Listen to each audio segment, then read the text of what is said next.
한국의 과일은 세계적으로 맛이 있기로 소문이 나 있습니다. 한국의 사과, 배, 그리고 귤, 포도, 감, 딸기들은 다른 나라의 과일과 그 맛을 비교할 수 없습니다. 아무렴 그러려고요. 외국 게 맛있죠. 하지만요, 외국 거 한 얼마 동안만 먹어보세요. 그 한국 과일의 그 독특한 맛에 비교할 수가 없습니다. 그래서 너무 한국 맛들은 참 두고두고 우리가 질리지 않고 항상 맛있다라고 우리가 느끼죠. 한국에 와서 한국 과일을 먹어본 사람들은 다 그것을 압니다. 이것도 하나님의 축복이라고 생각합니다. 수년 전에 여러분들 그 얘기를 들으셨죠? 마이클 잭슨이 한국에 와서 한국 배를 먹어보고 완전히 감탄을 했대요. 이렇게 맛있는 게 어딘가. 그래서 돌아갈 때는 완전히 배를 엄청나게 수십 박스를 사갖고 갔다고 해요. 영국의 엘리자베스 여왕님도 오셔갖고 한국 배를 잡숴보시고 극구 칭찬하셨답니다.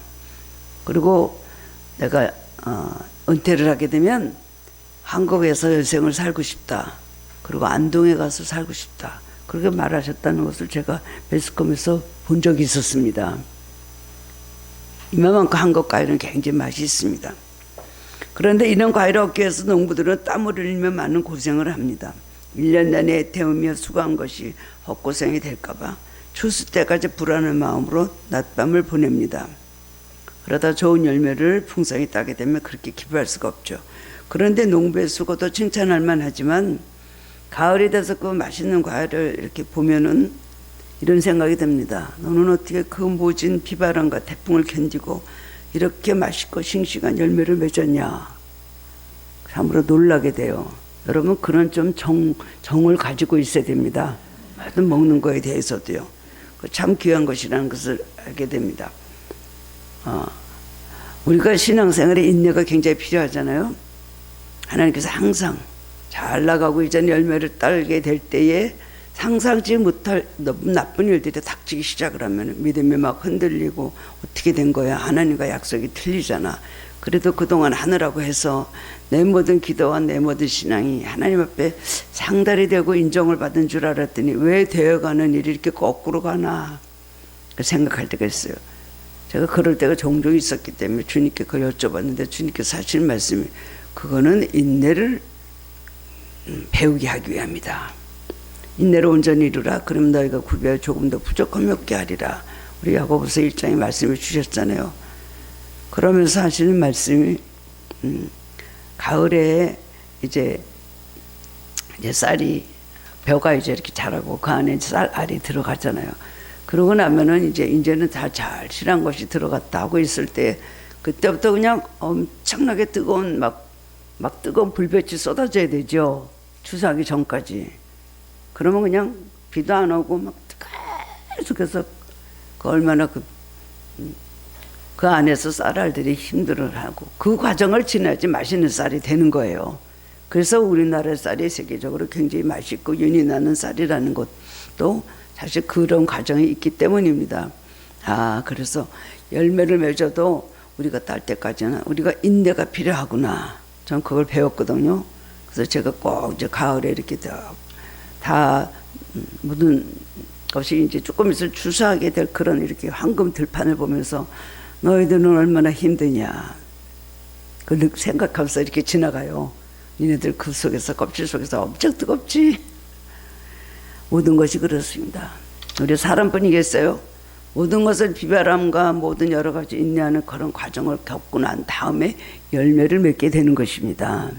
과일도 그래서 어떤 과정은 꺾이고 어떤 것은 떨어지고 그런 많은 과수하는 분들이 그런 과정을 보고서 너무나 한숨 쉬고 막 탄식하는 것을 우리가 보게 되는데 그 이유가 뭘까요? 떨어지지 않고 맛있는 과일을 열매 맺는 그 이유가 뭘까요? 그 이유는 단 한 가지입니다.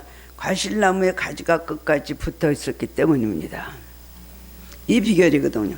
거센 비바람이 닥쳐왔을 때 다른 가지들은 견디지 못하고 비바람이 다 꺾이고 그냥 떨어집니다. 그런데 이 가지들은 오래 참고 인내하면서 나무줄기에 꼭 붙어 있다가 결실을 한 겁니다. 그것을 바라보는 농부의 심정은 얼마나 고맙고 얼마나 기쁠 것입니까? 어떻게 보면 그거는 대단한 것이 아닌 것 같이 생각이 됩니다. 가지가 나무에 붙어 있고 열매 맺는 것은 무슨 대단한 건가요? 생각하지만 절대 그렇지 않습니다. 가지가 과실나무에 끝까지 붙어 있었던 것이 열매를 맺는데 가장 중요하고 가장 최선이고 전부였던 것입니다. 우리 신앙생활도 마찬가지입니다. 어떤 분들은 신앙생활을 복잡하게 생각하는데 사실 신앙생활은 그렇게 복잡한 게 아니에요. 많은 것을 알고 많은 것을 해야 되고 수많은 것을 마음속에 계획을 하고 우리가 작정을 하지만 사실은 단순한 겁니다. 그 단순한 거 한 가지를 이루게 하시기 위해서 하나님 수많은 말씀을 우리들에게 주시고 하나님의 사랑, 하나님의 계획, 하나님의 성품 우리에게 가르쳐 주시는 거예요. 신앙생활은 여러분 단순하게 해야 됩니다. 우리가 하나님께서 중요하다고 한 것에 대해서 거기에 살짝 우리는 그것을 지키면 되는 것이에요. 본문은 우리가 잘 아는 포도나무 가지의 비유입니다. 이 말씀은 예수님 십자가 지시기 바로 전날에 제자들에게 들려주신 고별 설교 중에 한 대목입니다. 그리고 기독교의 매우 중요한 진리를 말씀하고 있는 것입니다. 예수님 십자가에 못 박혀 죽으신 후 제자들에게는 엄청난 여러 가지 고난과 핍박이 닥쳐왔을 걸 아셨습니다. 그래서 내가 한 이 말을 너희는 기억하고 그리고 꼭 한 가지를 행해라. 오늘 말씀도 여기서 가르쳐 주셨어요. 그것을 당부하신 것인데 그 한 가지가 뭡니까? 바로 예수님께 꼭 붙어 있으라는 겁니다. 앞으로 고난이 오고 핍박이 오고 여러 가지로 엄청난 너희들이 환난을 겪게 될 것이지만 꼭 떨어지지 말고 흔들리지 말고 나에게 꼭 붙어 있어라. 오늘 그것을 이 말씀은 굉장히 기독교의 핵심 내내 진리고 굉장히 함축성이 있는 말씀입니다. 이 한 가지를 지키면 반드시 승리하게 되지만 그것을 잊어버리고 지키지 못하면 결국 실패하고 멸망하는 인생이 된다는 것을 예수께서 말씀해 주신 겁니다. 이렇게 하라고 하시고 그렇게 하지 못할 때 너희는 밖에 머리에서 버려지나니 사람들이 불에 모아다가 불에 던져 사른다. 이게 얼마나 무서운 경고의 말씀입니까? 이 세상은 만만하지가 않습니다. 여러분 이 세상이 만만합니까? 내 지식과 내 능력과 내 모든 것을 할 수가 있어요? 살아볼수록 만만하지 않죠. 우리 신앙생활도 절대로 만만한 것이 아닙니다. 마귀가 주는 많은 고난과 유혹을 통해서 우리 인생을 넘어뜨리려고 하고 하나님께로부터 멀어지게 합니다. 그러나 우리가 포도나무이신 예수님께 끝까지 잘 붙어있기만 하면 실패하지 않고 승리할 수 있습니다. 성경은 그것을 말씀해 주시고 약속해 주셨습니다. 그리고 농부이신 하나님께 기쁨을 드리고 영광을 돌리는 삶을 살 수가 있는 것입니다. 이것이 기독교의 진리의 핵심 되는 것이에요. 주님께 붙어있는 삶, 포도나무 대신 주님께 붙어있는 튼튼한 가지, 연합된 가지만 되면 우리는 무엇인지 알 수가 있습니다. 우리가 이대로 살면 구원과 영생이 올 것이고 그렇지 살지 못하면 궁극적으로 우리는 멸망과 심판만이 다가올 것입니다. 오늘 말씀을 통해서 깨달음을 얻고 함께 은혜를 나누기를 원합니다. 오늘 하나님께서 2020년째 우리에게 주신 표가 주님 안에서 날마다 성장하는 교회죠. 거기에 말씀이 요한복음 15장 4절 말씀이에요. 그래서 그 말씀을 함께 은혜를 받기를 원합니다. 첫 번째 우리가 깨달아야 될 것은 예수님께 붙어야 된다는 것입니다. 붙어 있어야 된다는 것입니다. 우리는 어디 붙으려고 해요? 권력자들한테 붙으려고 해요. 좀 돈 많은 사람들한테 붙으려고 해요. 뭔가 나를 도와줄 수 있는 뭔가 능력 있는 사람한테 붙으려고 해요. 이 줄에 서면 좋을까 저 줄에 서면 좋을까 얼마나 줄바꿔 서기를 잘합니까? 그러나 우리는 예수님께 붙어있는 존재로 살아야 되는 것입니다. 포도나무는 생명의 본체이기 때문에 스스로 생존할 수 있습니다. 그러나 가지는 생존할 수가 없잖아요. 가지는 포도나무에 붙어 있어야만 계속 살아있을 수 있고 포도 열매를 맺을 수가 있는 것입니다. 마찬가지로 우리도 생명의 근원이신 예수님께 붙어 있으면 생명을 얻습니다. 가지가 나무 줄기에 붙어 있을 때 비로소 영양분과 진액을 받아들여서 살아있는 것과 같은 이치인 것입니다. 오늘 주님은 비유로 우리에게 말씀해 주셨어요. 인간은 본래 하나님께서 생명을 부여받고 창조되었지만 선악과를 따먹고 하나님 배반에서 떨어져 나갔습니다. 그러므로 인간은 죄와 허물로 영적으로 이미 죽었습니다. 나무에서 잘려 나간 가지같이 된 것입니다. 겉으로 보기에는 우리 육체는 살아있는 것 같지만 속에 있는 영혼은 이미 죽은 것입니다. 태어날 때부터 우리는 원죄로 인해서 이미 죽은 존재로 태어났어요. 죄 속에서 우리는 이미 생명이 없는 존재로 그렇게 태어났습니다. 잘려나간 가지에 아직 꽃이 달려있다도 그것은 곧 시들어 버릴 것입니다. 마찬가지로 인간도 영적으로는 이미 죽었고 육적으로도 서서히 죽어가고 있는 것입니다. 살아가면서 점점 그렇게 되는 거예요. 이미 죽은 우리들이 또 그나마 또 점점 죽어가고 있는 것입니다. 그런데 이미 죽었던 우리들을 하나님은 예수 그리스도를 십자가에서 대신 죽게 하심으로 다시 살리고 생명을 주신 것입니다. 그러므로 가정에 우리가 죽지 않으려면 포도나무 대신 예수님을 떠나지 말고 예수님께 꼭 붙어 있어야 됩니다. 가지가 포도나무에 붙어 있는 것은 그래도 되고 아니어도 되는 그런 그냥의 선택사항이 절대로 아닙니다. 죽느냐 사느냐 하고 주냐고 심각한 문제고 우리의 현재와 우리의 모든 미래와 영원히 달려있는 문제예요. 그렇기 때문에 우리는 주님께 붙어 있으면 살고 떨어지면 죽는 것입니다. 우리는 이것을 항상 기억을 하고 살아야 됩니다. 근데 우리는 육신만 살아있기 때문에 육신이 사는 줄 알아요. 자기 영은 어떻게 됐는지 몰라요. 그리고 자기 삶에 있어서 그저 눈에 보이는 어떤 것만 좋으면 그것이 내가 살아있고 잘 되는 건 줄 알고 있어요. 잘못된 것이죠. 우리는 영과 혼과 육을 지니는 이 사람들을 우리는 하나님께서 만드셨는데 우리 진짜 삶은 어떤 사람입니까? 우리 진짜 삶은 어떤 삶입니까? 진짜 사람은 영의 사람입니다. 그 영을 따라 사는 혼의 사람 그리고 육의 사람이 되는 것이에요. 진짜 사람은 영이죠. 그렇기 때문에 사도 바울은 말하기를 에베소서 6장 10절에서 너희가 힘의 능력이 많아 그 안에서 강건해지다. 힘을 얻고만 강건해질 수 있다. 주님을 떠나서는 아무것도 아닌 것을 바울은 알고 있었기 때문입니다. 그리고 우리는 또 죽을 때 그냥 육의 사람은 세상에서 겁질로 그야말로 뻔데기 받듯 그야말로 하고 우리는 영은 나비가 돼서 천국으로 가는 거 아닙니까? 그건 천국은 하나님께서 맨 처음에 우리 인류에게 만드신 죄가 없고 불행이 없고 조금 더 가난과 저주가 없던 에덴 동산 같은 천국으로 우리에게 인도하신다는 거예요. 그렇기 때문에 우리는 우리 영이 바로 돼야 되는 거예요. 그런데 내가 육만 살면 돼요. 나 육만 높아지면 돼요. 돈만 많으면 돼요. 내가 성공하면 돼요. 출세하면 돼요. 이것이 자기가 살아가고 그 다음에 성장하는 겁니까? 이걸 반드시 우리는 아는 사람은 신앙의 사람이라고 할 수가 있고 그것을 무시하는 사람은 절대로 신앙의 사람이라고 할 수가 없습니다. 그래서 주님은 5절 6절에서 말씀하시기를 나는 포도나무에 너희는 가지라 그가 내 안에 내가 그 안에 거하면 사람이 열매를 많이 맺나니 나를 떠나서는 너희가 아무것도 할 수 없습니다. 아멘 하시죠. 사람이 내 안에 거하지 않으면 가지처럼 밖에 버려져 말르나니 사람들이 그것을 뭐다가 불에 던져 사른다.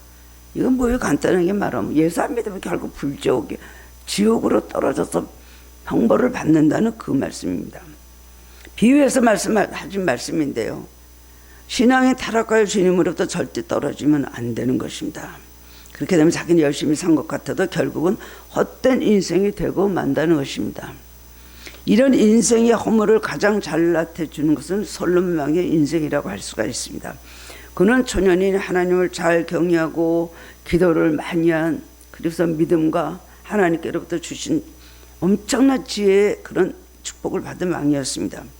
그런데 많은 이방 여인들을 초점으로 얻어서 마음이 약하고 여자들에게 이렇게 굉장히 너그러웠던 모양이에요. 그래서 그들이 섬기는 우상을 들여봐서 공중들에서 섬기는 것을 허용하기 시작했습니다. 그래서 적당히 사람들 그 모든 걸 허용을 하고 점점 세상과 적당히 어울리고 살면서 하나님께 범죄함으로 잘려나간 가지가 되었습니다. 그래도 하나님은 다윗 왕과의 아주 약속이 있습니다. 아버지 약속해서 내 아들이 그래도 내가 그 왕위를 그가 살아있는 동안 뺏지 않을 것이다.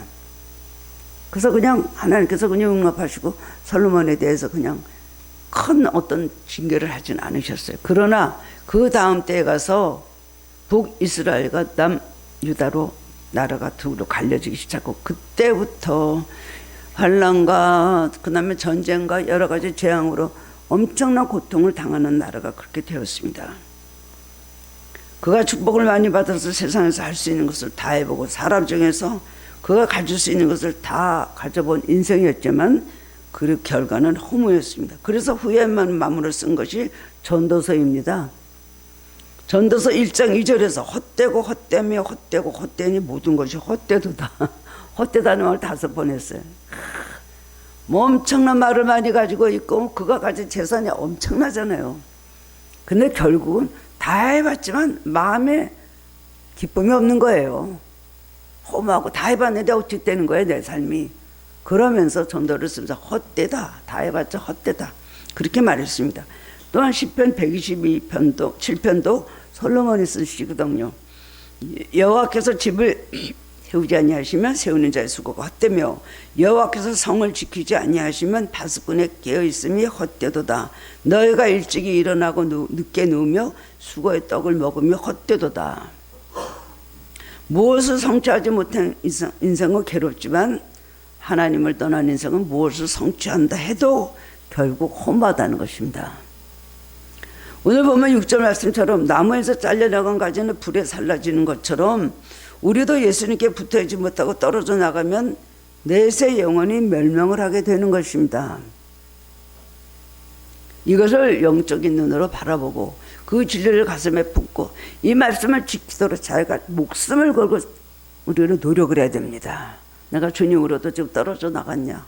주님으로부터 지금 멀어져 나가고 있냐? 내가 주님으로부터 지금 어떤 거리에서 내가 생활하고 있느냐? 요 다음에 돌아가야지. 요 다음에 돌아가지. 어느 정도 돌아가 보세요. 그 다음에는 돌아오기 힘듭니다.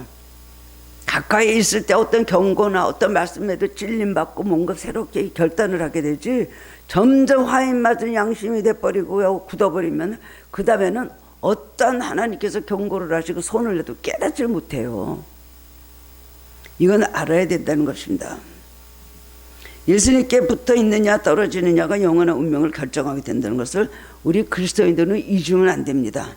요한일서 5장 11절 12절에 보면 또 증거는 이것이니 하나님이 우리에게 영생을 주신 것과 이 생명이 그의 아들 안에 있는 그것이니라. 아들을 믿는 자에게는 영생이 있고 하나님의 아들이 없는 자에게는 생명이 없느니라. 그러니까 예수님만이 우리의 길과 진리의 생명이 되시고 천하에 구원받을 만한 다른 이름을 주신 적이 없다 그랬습니다. 두 신이 있을 수가 없어요. 하나의 앞에는요. 유일하신 창조주 하나님만 우리는 섬겨야 되는 것입니다. 그게 바로 생명의 길입니다.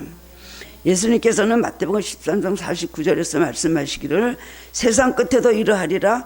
천사들이 와서 의인 중에서 악인을 갈라내어 풀무불에 던져 넣으리니 거기서 울며 이를 갈미 있으리라. 이게 그냥 성경에 듣는 어떤 신화 같은 얘기가 아니에요. 겁주는 소리가 아니에요. 이 일은 실제적으로 우리에게 죽음에 우리가 다가온다는 거예요. 죽음의 모든 결과는 살아서 어떻게 살았냐에 대해서 결정져지는 겁니다. 반드시 기억, 함부로 되는 대로 강팍하게 막가파로 절대로 살면 안 돼요. 죽기밖에 더 하겠냐? 그냥 60만 죽으면 다행이죠. 영원한 그 지옥에 가서 그건 죽을 수도 없는 것 아닙니까? 그러므로 끝까지 생명 되시는 예수님께 붙어있는 인생이 복된 인생인 것입니다. 두 번째로는 그러면 우리가 어떻게 주님께 붙을 수 있을까요? 그 대답은 두 가지인데, 하나는 예수님과 나와의 관계 형성, 어떤 관계인가? 두 번째로는 그 관계의 지속과 심화라는 건 얼마큼 강하게 우리가 깊이 붙어 있느냐, 이 두 가지에 달렸다는 겁니다. 관계 형성을 말하면 이것은 가지가 처음으로 나무에 연결되는 것입니다.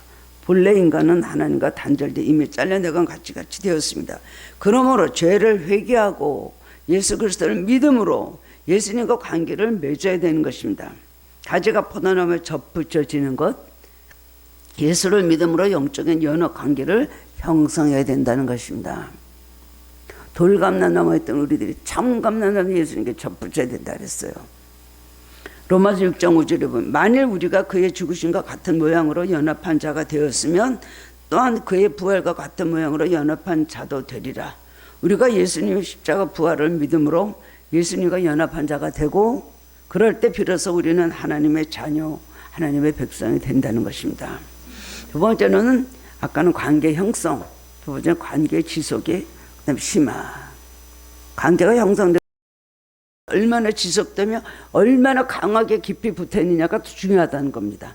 가지가 일단 붙어도 항상 단단하게 잘 붙어 있는 것은 아닙니다. 반쯤은 꺾일 때도 있고 벌레 먹을 때도 있고 병적인 상태가 될 때가 많이 있죠. 이것은 완전히 떨어진 것은 아니지만 반쯤 떨어진 것으로 볼 수가 있습니다. 그렇기 때문에 나무 줄기의 수액이 충분하고 원활하게 가지에 전달되지 않아서 제대로 자랄 수가 없는 경우입니다. 붙어있긴 한데 제대로 영양분과 수액이 전달되지 않는 거예요. 가지가 살아서 열매를 맺으려면 나무에 좋은 열매가 단단하게 꼭 붙어 있어야 되는 겁니다. 주님과 이런 기쁜 관계를 지속하는 것을 심화라고 하는 겁니다. 주님 앞에 단단히 붙어 있어야 되는 겁니다. 행여나 주님과 멀어지고 항상 우리 촉각을 세우고 내 신앙이 지금 어떻게 됐는가 자기 스스로를 진단하고 그리고 자기 스스로를 이제 고칠 수 있어야 되는 것입니다. 본문 4절에 보면 내 안에 거하라 나도 너희 안에 거하리라는 말씀은 우리가 주 안에 거하고 주님이 우리 안에 거하시는 신비로운 연합 관계를 말하는 것입니다. 가지는 나무에 붙어 있으니까 나무 안에 있는 것입니다. 그러면 나무는 또한 수액이 가지로 끊임없이 흘러가니까 나무 또한 가지 안에 있는 것입니다. 주님이 내 안에 내가 주님 안에. 나무와 가지는 그렇게 된다는 거예요. 우리 마음은 뭐죠? 주님 계시는 성전이죠. 주님 성전이면서 우리 안에 거하는 걸 모르느냐. 그렇기 때문에 우리는 항상 주님 계시는 이 성전이 있는 우리의 모든 마음과 영혼이 우리 삶 속에서요 주님이 떠나진 사람같이 살 수가 없는 것이죠. 이건 완전히 이율배반한 그런 생활인 것입니다. 예수님과 성도가 영적 생명을 교제하는 친밀한 교제, 불가문의 관계를 유지하는 것을 의미합니다. 우리는 주님과 떨어질 수가 없어요. 오늘 주님 앞에 철저히 연합된 가지가 되어야 된다는 것입니다. 가지가 건강하고 수액을 충분히 받는 것처럼 우리 신앙도 건강해지고 신령한 은혜와 생명력으로 넘치게 되는 것입니다. 우리 신앙은 예수님과 성령으로 충만한 상태가 되어야 됩니다. 그냥 물만 이렇게 나오는 그런 펌프가 아니죠. 콜콜콜콜 나오는 펌프질할 때 엄청난 물이 쏟아져 나오는 그런 펌프 같은 성령 충만의 상태가 우리는 지속되도록 노력을 해야 되는 것입니다. 나무에 붙어있는 튼튼한 가지가 되는 비결은요, 첫 번째는 말씀 묵상입니다. 7절 내 말이 너희 안에 거하면 이라는 말씀입니다. 예수님과 깊고 친밀한 관계를 유지하려면 늘 말씀을 읽고 마음속에 말씀을 깊이 담는 묵상하는 생활이 돼야 돼요. 눈으로 읽으면 마음속으로 그 말씀을 깊이 새기고 그 다음에는 그 말씀을 또 되새기고 그 말씀 마음속에 있는 말씀을 또 꺼내서 어떤 일을 할 때 말씀을 또 기억하고 그 말씀으로 또 우리가 모든 걸 이기고 가고 그걸 항상 말씀을 묵상하는 삶을 살아야 돼요. 그게 예수님이 계신 겁니다. 마음에 말씀만 묵상하는 사람은 말씀이신 예수님께서 우리 안에 거하시는 거예요. 두 번째로는 기도 생활을 꾸준히 해야 됩니다. 무엇이든지 구하라 7절 하에 보면은 그 말씀이 있습니다. 기도는 하나님과 대화입니다. 사람도 이렇게 자주 만나서 얘기하는 사람 하면은 관계가 깊어지고 친밀해지듯이 하나님과 영적 대화의 기도도 마찬가지입니다. 기도를 꾸준히 쉬지 않고 하다 보면 예수님과 관계가 점점 깊어지는 것입니다. 세 번째로는 순종입니다. 본문 10절에 보면은 너희도 내 계명을 지키면 내 사랑 안에 거하리라. 우리가 말씀에 순종할 때 예수님과 깊은 사랑의 관계를 유지하게 됩니다. 말씀 많이 알고 기도 생활 많이 해도 순종하지 않은 주님과 잘려나간 가지가 되는 것입니다. 아는 것보다 우리가 배우는 것보다 중요한 것은 행하는 것이죠. 믿음은 행하는 것입니다. 아는 것으로 끝나면 안 돼요. 왜 하나님께서 우리에게 알려주시고 깨닫게 하시죠? 행하라고 그렇게 하시는 겁니다. 근데 행하지 않으면서 알기만 하고 많이 지식적으로 많이 자기가 그걸 담고 있다 그래서 순종을 하지 않는다면 아무 소용이 없는 것입니다. 말씀 듣고 순종하지 않으면 예수님과의 관계가 멀어지고 서먹서먹해지고 그 다음에는 나중에는 악화될 수밖에 없습니다. 성령이 거하시다가 그 다음에 성전이 그냥 소멸되고 성령을 소멸하지 말라는 성령이 소멸되면서 그야말로 성령이 떠나가시는 삶이 되는 거예요.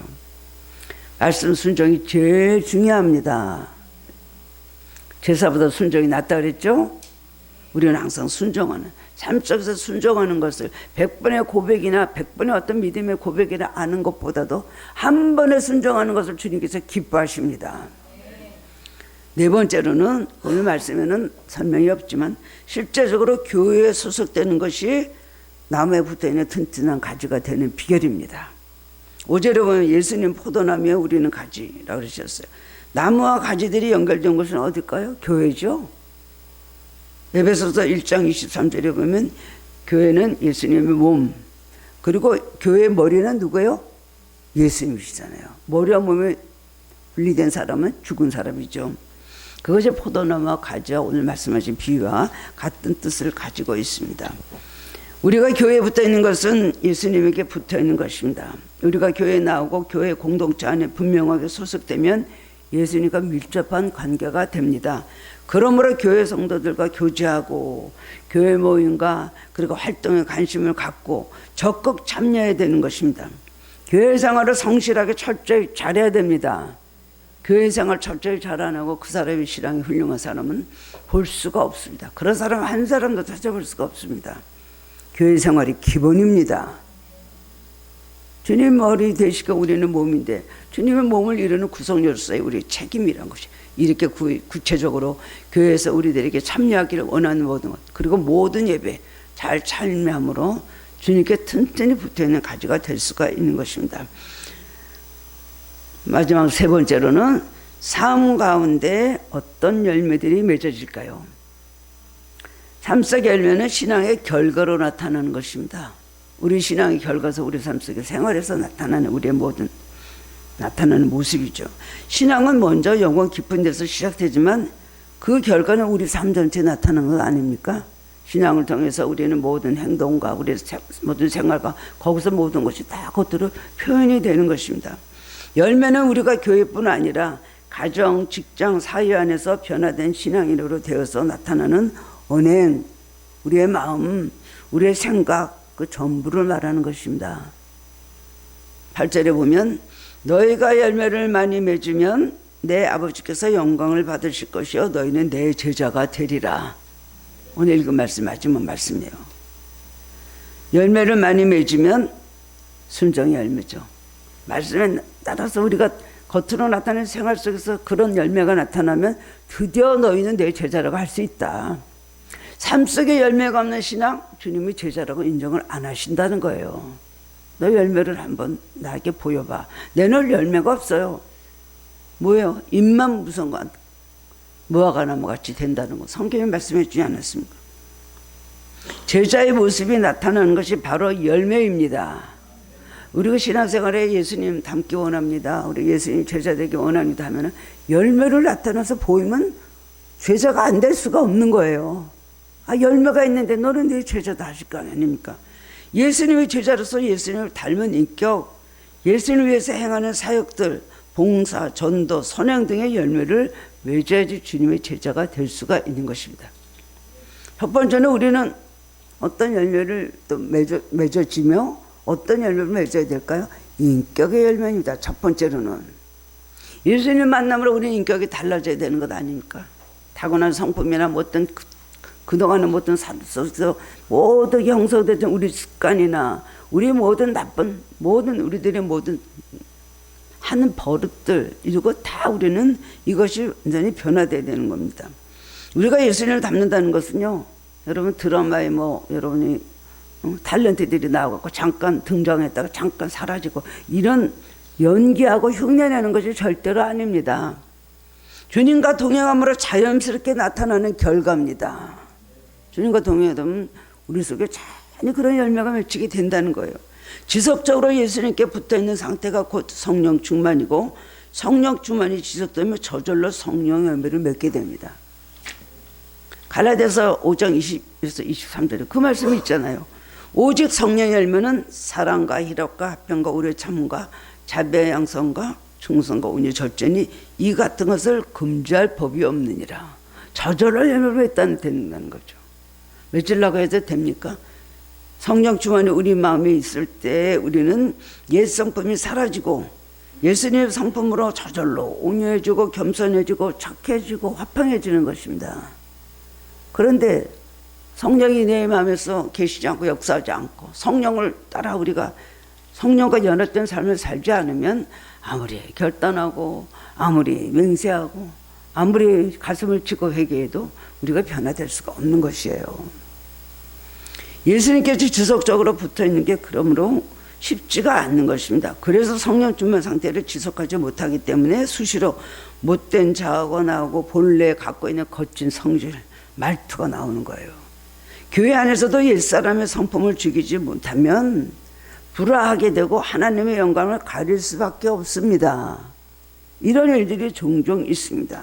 타고난 자아와 육성, 그 혈기 그거 죽이지 못해서 하늘교회는 아니지만 다른 교회 많이 큰 교회들이 리더들 하시는 분들은 어쩜 그렇게 동일하게 성격들이 비슷한지 몰라. 강하고요, 주장이 강하고요, 말을 막 직설적으로 그냥 막 뱉고요. 그 다음에는 혈기가 대단합니다. 장난이 아니라는 말이죠. 그래서 그런 리더들끼리 싸우는 거 보면요, 새끼 실사 때 무서워갖고 계단으로 같이 올라가지도 못했어요. 한 분이 장로님이 됐어요. 같이 권사했던 분이 여자 장로님 딱 되니까 같은 권사였던 장로님, 이제 그 권사였던 분하고 장로님 두 분하고 같이 친구였는데 같이 쫙 이렇게 계단 올라가다가 이렇게 보더니 나한테 장로님이라고 불러야지 그러는 거예요.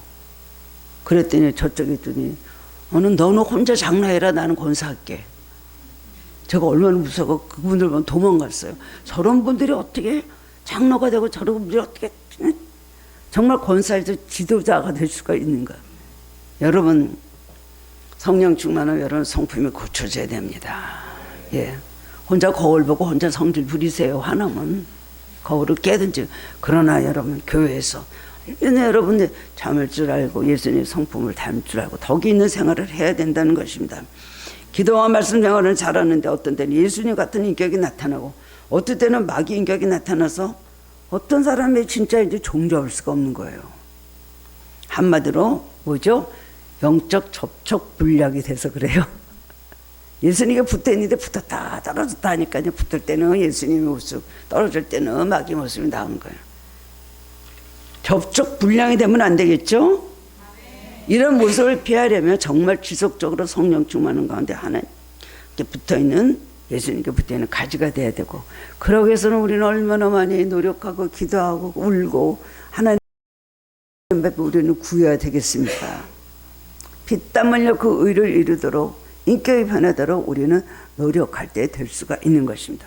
두 번째로는 사명의 열매를 맺어지는 것입니다. 신앙생활은 예수님을 대리자로 살아가는 것입니다. 예수님은 우리에게 성령을 보내주셔서 능력을 주시고 복음의 증인이 되라고 우리는 명령하셨고, 복음이 될 것이다. 너가 성령이 충만한 권능을 받고 예루살렘 온 유다 사마리아 땅과 같이 내 증인이 되리라. 성령 받고 충만해지면 권능이 임하기 때문에 주님의 증인이 될 수 있다, 될 것이다 라고 말씀하셨습니다. 우리를 통해 내 안에 예수님이 계시고 내가 예수님 안에 있는 포도나무에 붙어있는 가지의 삶을 살아가면 누구든지 주님의 증인이 됩니다. 내 안에 계신 예수님 나를 통해 나타나시기 때문입니다. 복음을 전하려면 우선 우리의 입술에 증거가 있어야죠. 입술을 통해서 우리는 증거합니다. 그러나 입술의 말뿐이요 삶의 모습이 예수님을 드러내지 못하면 복음 증거의 장애가 되는 것입니다. 우리가 비록 드러날 것이 없어도 주님 안에 있고 주님이 내 안에 계시면 주님을 닮아서 반드시 예수님을 증거할 수가 있는 것입니다. 잭 하이츠 목사라는 분의 목회 간증이 있었는데요. 교회가 위치한 동네 한 가정의 부부를 전도하려고 많이 애를 썼습니다. 그래서 그냥 목사님도 찾아가고 복음 전하고 교역자들도 교인들도 모으고 그랬는데요. 미동도 하지 않았습니다. 그러던 어느 날 그동안 우체부로 일하는 교인이 편지를 배달하다 골목 모퉁이에 앉아서 점심 먹는데 모자를 벗어놓고 고개 숙여서 경건하게 기도를 하였습니다. 마침내 그 집안에서 그 부부가 거기서 목격하게 되었는데 우체부의 모자에 고드름이 달렸는데요. 그 고드름을 보면서 저렇게 추운데도 길거리에 덜덜 떨며 식사하면서도 감사하는 기도의 모습에 감동을 받았다고 합니다. 그래서 그 모습을 보고 그 다음 주일에 나가고 마침내 회심하게 되었다는 것입니다. 수 없는 말들보다 한 사람의 경건한 모습에 그렇게 능력이 많았던 것입니다. 어떤 교회에서요, 어떤 분을 전도하려고 그러는데 안 되는 거예요. 그래서 이제 다니다가 과일 가게 아주머니 제일 좀 성격이 괴팍하고 시끄러운 분이 계셨는데 어떤 분이 가서 계속 거기 과일을 사러 그 집에 갔어요. 그래서 가가지고는 좋은 거를 주면요, 아니요, 치우고 나쁜 것들만 골라서 담는 거예요. 다른 사람들 보면 다 좋은 거 달라고 막 왜 그거 주냐 그래갖고 싸움 나고 막 그러는데, 이분은 계속 가면 나쁜 거 달라고 그러고 갈 때마다 나쁜 것만 달라 그러는 거예요.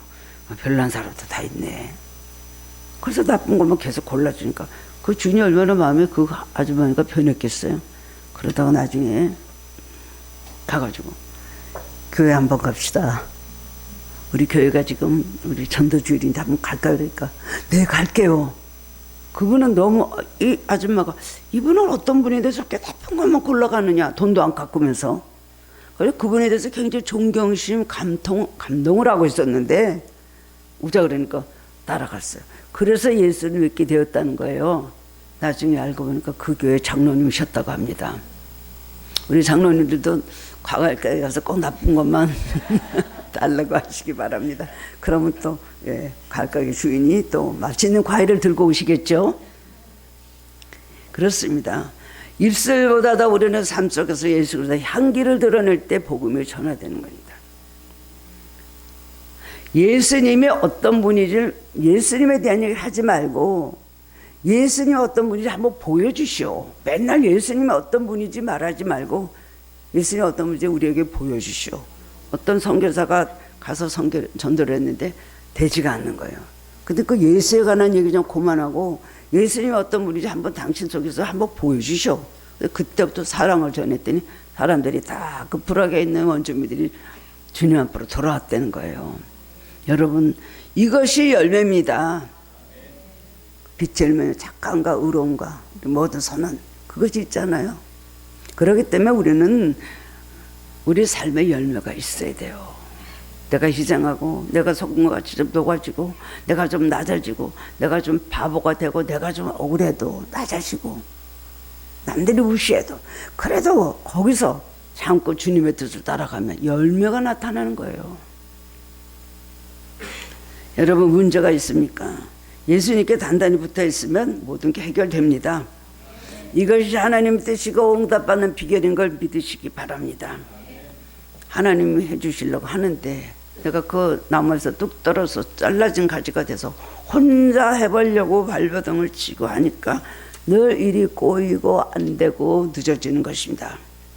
마귀는 어떻게든 우리를 예수님에서 떨어뜨리려고 합니다. 잘려나간 가지를 아주 비참하게 만들려고 하죠. 한계한 마귀는 앞으로도 하나님과 우리를 계속 떼어내는 일을 할 것입니다. 죽을 때까지 마귀는, 망할 때까지, 지옥에 갈 때까지 마귀는 그 일을 할 것이에요. 일정 기간 신앙생활을 잘 하다가 갑자기 시험이 들어서 잘려나간 가지같이 교회를 벗어난 분들을 보면 너무 안타깝고 아깝습니다. 도중하차란 말이 있죠. 도중하차. 내 믿음은 누가 아니면 내가 지키고 내가 이것은 이기고 내가 지키는 것입니다. 어떤 대형교회, 서울에는 어떤 대형교회, 여러분 말씀드리면 어느 교회인지 다 알겠지만은 거기는 이제 목사님 계시다가 또 하늘나라 가시고 하는 목사님이 오시고 그랬습니다. 근데 두 번째 오신 목사님이 엄청 여러 가지 문제가 굉장히 많아가지고 그냥 교인들이 막 수천 명이 그 교회를 떠나기 시작을 했어요. 권사님들이 100명이 나갔답니다, 교회를. 남아 계신 분들이 굉장히 많은 거예요. 그분들이 저에게 와서 얘기를 오셨어요. 여러분이 상담받으러 오셨는데 교회를 위해서 막 눈물을 흘려서 열심히 기도하고 교회가 엉망진창이고 뭐 난리도 아닌데요. 그러면서 막 교회를 위해서 그다음에 열심히 기도해달라고, 우리 교회를 위해서 기도해달라고 세 분이 와서 울면서 그러시더라고요. 그래서 내가 어떻게 갈등이 없으세요? 어떻게 내가 그러시더라고요. 교회가 어떻게 되든 목사님이 어떻게 하든 우리는 하나님과 약속입니다. 우리는 이 교회 집사될 때, 권사될 때 이 교회를 지키고 영원토록 이 교회를 섬기고 뼈를 여기다 묻겠다가 우리는 울면서 하나님 앞에 서운한 사람입니다. 목사님이 한 분 아니라 앞으로 4분, 5분 다 바뀌어도 그분들을 보고 목사를 보고 제가 교회 다닙니까? 이 교회를 우리는 지켜야 됩니다. 하나님과 약속입니다. 제가 놀랐어요. 이런 신앙 있는 권사님들이 계시구나. 울면서 교회를 위해서 기도해달라고 그러더라고요. 우리는 목사님 보지 않습니다. 이 교회를 우리는 위해서 기도해야 될 것이고 하나님과 약속이고 먼저 천국 가신 목사님과 약속이래요. 그런 거 보고 제가 참 훌륭하시다 생각을 했습니다. 그러니까 교회가 건조하고 있는 것 아니겠습니까? 우리에게 닥치는 문제들이 문제가 아닙니다. 우리에게 오는 시험이 문제가 아닙니다. 예수님에서 멀어진 채 죽어간 것이 문제인 것입니다. 그러면 늘 자신이 주님에게서 떨어져 나간 가지가 인지 가지가 아닌지 점검을 해봐야 된다는 것입니다. 이런 과정이 항상 있습니다. 그럴 때마다 내가 주님으로 떨어져. 마귀는 얼마나 와서 우리를 흔듭니까? 사명을 넣는 관토. 그냥 이렇게 힘들게 살 필요 없잖아. 편안한 거서 편안한 교회 가서 편안하게 믿어. 뭐 이렇게 여러 가지 할 일이 많냐. 뭐 갈등이 누구는 없겠습니까? 그러나 우리는 내가 떨어져 나간, 내가 있어야 될 자리가 어딘가를 바로 알아야 되는 거예요. 하나님께서 나에게 주신 자리가 어딘지 알아야 되는 거예요. 내가 붙어 있어야 될 나무가 예수님 아닙니까? 예수님 마음을 품고 예수님 성품을 가지고 예수님이 원하는 뜻과 동일하게 우리는 살아가야 된다는 것입니다. 그럴 때 우리는 성장할 수 있고 우리의 삶이 하나님을 크게 영광 돌리는 그런 복된 삶이 될 수가 있습니다. 계시록 4장 2장 4절 5절 보면 주님 에베소 교회를 책망한 우리가 잘 아는 말씀이 기록되어 있습니다. 그러나 너를 책망할 것이 있나니 너의 처음 사랑을 버렸느니라. 그러므로 어디서 떨어졌는지를 생각하고 회개하여 처음 행위를 가지라. 만일 그리하지 아니하고 회개하지 아니하면 내가 내게 가서 내 젖대를 그 자리에서 옮기리라. 무서운 말씀이시죠. 처음 믿을 때 얼마나 순수하게 열심히 주님께 붙어 있었습니까? 그래도 교인에 나오지만 나도 모르게 마음이 주님에게서부터 식어지고 멀어지진 않았는지요. 만약 그렇다면 어디서부터 떨어졌는지 이유를 알아보고 우리는 처음 행위를 가져야 되는 것입니다. 그리고 다시 회복돼서 포도나무신 예수님께 단단히 붙어있는 가지가 되어야 한다는 것입니다. 여러분 일평생 주님으로부터 떨어지지 말고 튼튼하게 붙어있는 튼튼한 가지가 되어서 열매를 많이 맺고 주님께 영광 돌리고 주님의 제자가 되는 성도님들 되시기를 주님의 이름으로 축원합니다. 사랑하는 주님 은혜를 감사합니다. 다시 한번 이 말씀을 통해서 결단하게 하시고 새롭게 우리 마음을 하나님 아버지여 주님 앞에 결심하게 하시니 감사합니다. 우리는 때로는 주님과 멀어지고 붙어있는 가지가 흔들흔들 하나님 아버지 위험할 때가 있습니다. 생각과 마음과 여러 가지 모든 사건으로 인하여 하나님 우리는 주님으로부터 멀어지고 하나님 어두운 마음으로 들어갈 때가 있사오니 주님 이 신년에 우리에게 주신 이 말씀 주님 우리가 주님 안에 거하고 주님이 내 안에 거하신 이 포도나무의 비유가 그 연합된 가지의 비유가 우리에게 그대로 실천될 수 있도록 평생 저희들의 마음을 감동시키시고 잘못하면 깨우쳐 주시고 늘 하나님 아버지는 바른 길로 걸어갈 수 있도록 우리 삶을 책임지시고 보장하여 주시기를 원합니다. 나도 모르게 주님과 멀어질 때가 있습니다. 이 가지가 위험하게 흔들릴 때가 있습니다. 주여 도와주시고 주님 항상 저에게 감동을 주시고 찔림을 주시고 주님 우리에게 잘 말씀하셔서 하나님 말씀대로 튼튼하게 아버지 흔들리지 않는 삶을 살도록 도와주시옵소서. 주님이 원하시는 아름다운 열매를 많이 하나님 맺기를 원합니다. 우리 삶 속에서 나무는 보잘것 없고 가지도 하나님 보잘것 없다 할지라도 주님 우리를 통해서 많은 열매가 맺어져서 주님께 맛있는 열매를 다 드리는 하나님 그런 아버지 안에 충성스러운 주님의 하나님 아버지 자녀들 되게 하여 주옵소서. 감사드렸고 예수님 이름으로 기도합니다. 아멘.